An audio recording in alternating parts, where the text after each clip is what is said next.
Do you know what time it is? That's right. It's right around 7 p.m. It's time to relax, chill, and unwind with your girl Shar, the super chick on the evening wind down.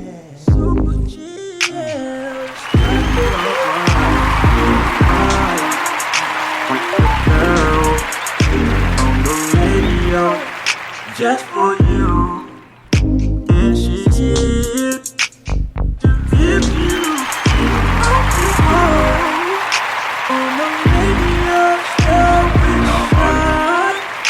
She said she would give you what you miss, yeah, show.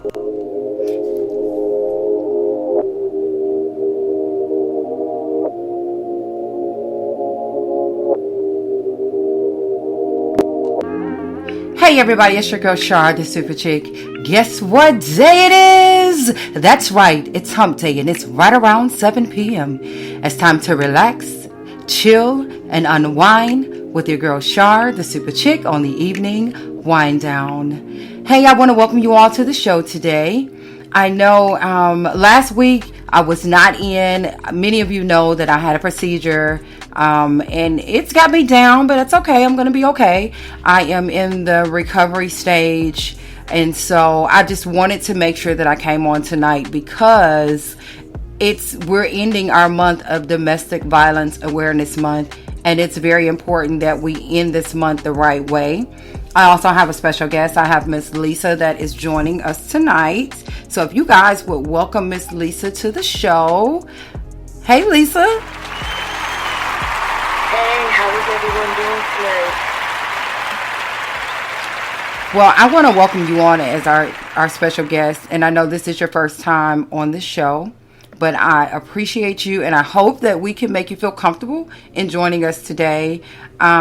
Lisa, okay, so I want you guys to get in the chat room first and foremost. Join us in the chat room. It's easier to interact with myself and Miss Lisa in the chat room. And as I stated earlier, it is Domestic Violence Awareness Month. And what we are doing, we are spreading the word. Each one teach one. And hopefully you guys can take our stories, take Miss Lisa's story. Not last week, but week before last, we had Miss Rachel on, and she told her story. And you guys can always go back and check out the show. We have been doing this all month. And also do not forget that it's Breast Cancer Awareness Month. So we can kind of tie the two in together. So I like to tell women it's all about us this month. So you guys make sure you're tuned into the show each and every Wednesday. Make sure that you're following me on Facebook, Instagram, and Twitter. My handle is Shar the Super Chick, beautifully beautiful. But I also use my government name a lot. So you can always just find me with Shar Tyniska. You can catch the show on iHeartRadio, Spotify, YouTube Music, Amazon Music. I hope I'm not forgetting anybody. But you guys can just Google the Evening Wind Down. And be a part of the show. Miss Lisa, how are you doing today? I'm doing well tonight. How is everyone doing out there? All right. So, Lisa, I met you through Miss Rachel. And it's a beautiful thing because when I say each one teach one, and we're expanding. We're reaching out, and what I find, so what do you want to call it? It's not a bad thing, but the thing that we are unaware of, that it's so many women that's just like us. Yes, and there are many out there. A lot of times you think you're the only one, and you want to keep that story to yourself and just hold it in because you feel shame, you feel embarrassed, you don't want to be judged until you start speaking to other women and you find out you are not alone in this. That is so true. And just, my story goes way back. I mean, I've been out of that situation for a long time, but it lives with me every day. It's not something that I'm not triggered by during the day that that does not take me back to a certain point. Not saying that I'm still suffering, but it kind of takes me back to a certain point. And I'm like, wow, I can't believe I'm not there anymore. So when I talk to women that are also survivors of domestic violence, it's amazing how far we've came. And if you think back, Miss Lisa, has it ever been a time to where you were in that situation and you thought to yourself, how am I going to get out of this? Yes, I have, because there's a fear that is built up in you from the incidents that you go through, and you don't even realize it. It's very slow and it's very subtle. So it's not like it just hits you right away. You don't realize it until you're in it. It's like, the old story they say about putting the frog in the pot of water, then they turn up the fire, and then they turn up the fire, and the next thing you know, like, that's it. The frog it's boiling. So you don't realize it right away. By the time you realize it, you're deep in it, and now you're trying to figure out, I'm in this, how am I going to get out, where am I going to go, is this person going to find me where I am? So there's a lot of different things going through your mind, and then you don't want to tell anyone because you've been hiding it for so long. What are they going to think? How are they going to look at me? You feel stupid. When you think about it, you feel like, how could I have let myself get in this situation? And then you see yourself now and you're like, man, I made it through. I'm actually okay, I made it through. And no, I don't like the things that happened to me, but the things that happened to me made me who I am today. They made me strong and confident and a true survivor. And at this point in my life, I don't feel like there's anything that can come across my path that I cannot get through. All right. And that's true. Now, I want to tell you guys a little bit about Miss Lisa. Miss Lisa's from New Jersey.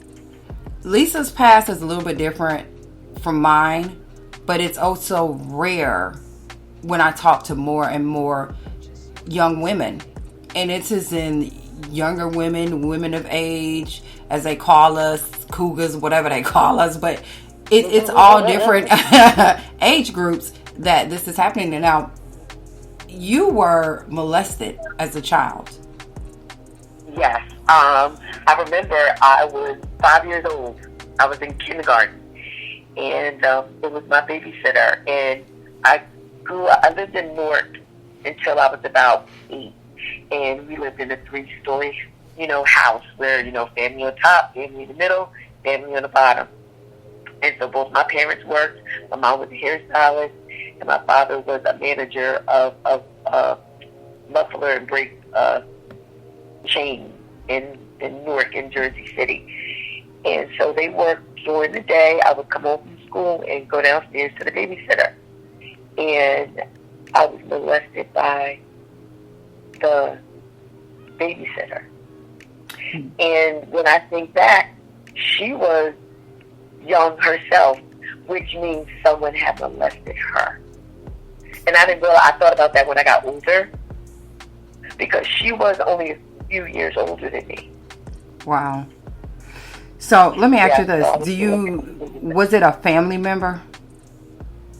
No, it wasn't a family member, but we just all lived in that 3-family house. But it was 3 separate families. I can imagine at 5 years old, you had no clue as to what was happening to you at that moment. No, at 5, you don't know what's happening to you. You just have a feeling like something's not right about this, but you don't know that it's wrong, if that makes any sense. You know something's not right, but you don't know how it's not right. You just know. Your intuition, you just know, in your instincts, you know it's not right. And you're young and you know it's not right, but you don't quite understand it. But you still know it's shameful, so you don't tell anyone.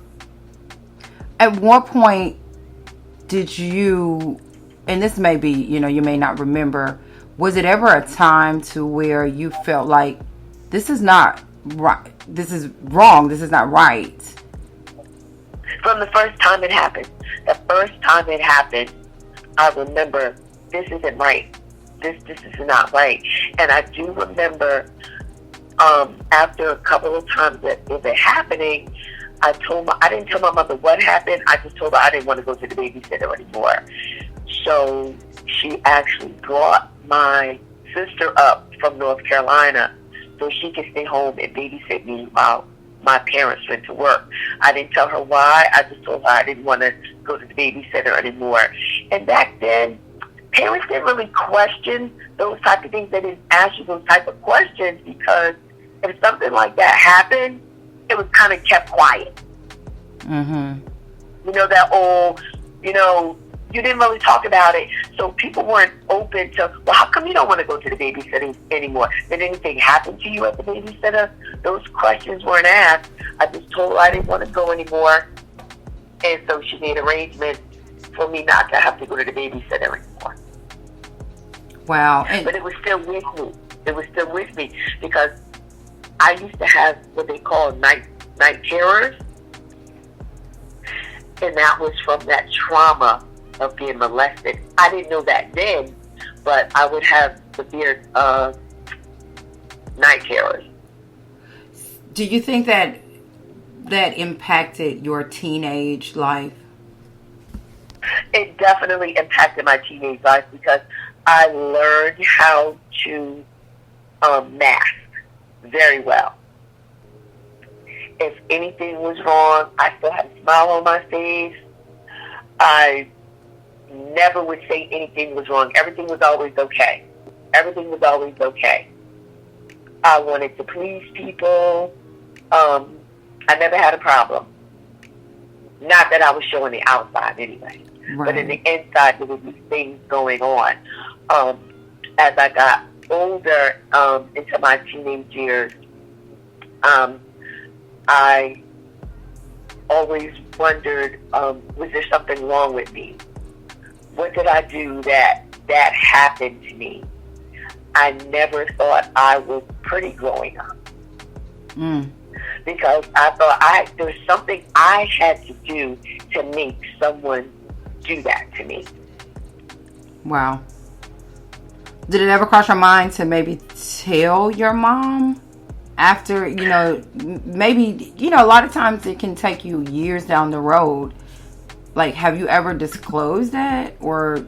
It was years. I didn't tell my parents until I had my oldest child. I was 21. And in the back of my head, I guess I had kind of suppressed it as I got older. Mm-hmm. But something was happening to me. I wouldn't let her. My daughter wasn't allowed to go to babysitter. Only my mother and her godmother and a family member next door could watch her. No one else. And I don't know, I couldn't figure out where that was coming from. But there was something instinctively in me that knew I had to make sure she was okay.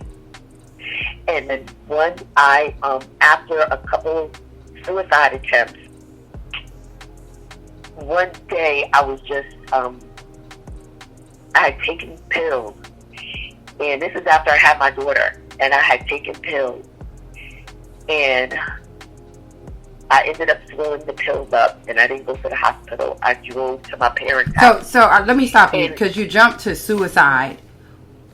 What do you know? What prompted you to even want to commit suicide?